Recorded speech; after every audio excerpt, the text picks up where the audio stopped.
اعوذ باللہ من الشیطان الرجیم بسم اللہ الرحمن الرحیم۔ یہ چند مفید الفاظ ہیں جن کا آپ دوستوں کے لیے ترجمہ کر رہا ہوں۔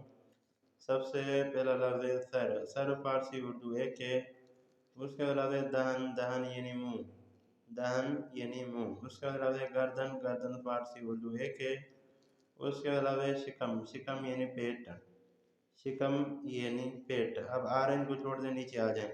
آرنج آپ کو بعد میں دکھا کے ترجمہ کرتا ہوں تاکہ آپ کے لیے سمجھنا آسان ہو۔ اس کا لفظ بازو، یہ بازو فارسی اردو ہے کہ اس کا لفظ پشت پا، پشت پا یعنی پاؤں کے نیچے والا حصہ۔ اس کا لفظ بینی، بینی یعنی ناک، بینی یعنی ناک۔ اس کا لفظ شانے، شانے یعنی کندھا، شانے یعنی کندھا۔ اس کا لفظ دست، دست یعنی ہاتھ، دست یعنی ہاتھ۔ ابھی سینہ رہ گیا، بے بخشی۔ سینے، سینے وہی سینہ، ٹھیک ہے جی، فارسی اردو ہے کہ فقط تلفظ کا فرق ہے، باقی کوئی فرق نہیں ہے۔ ہم کہتے ہیں سینہ، فارسی والے کہتے ہیں سینے، ٹھیک ہے جی۔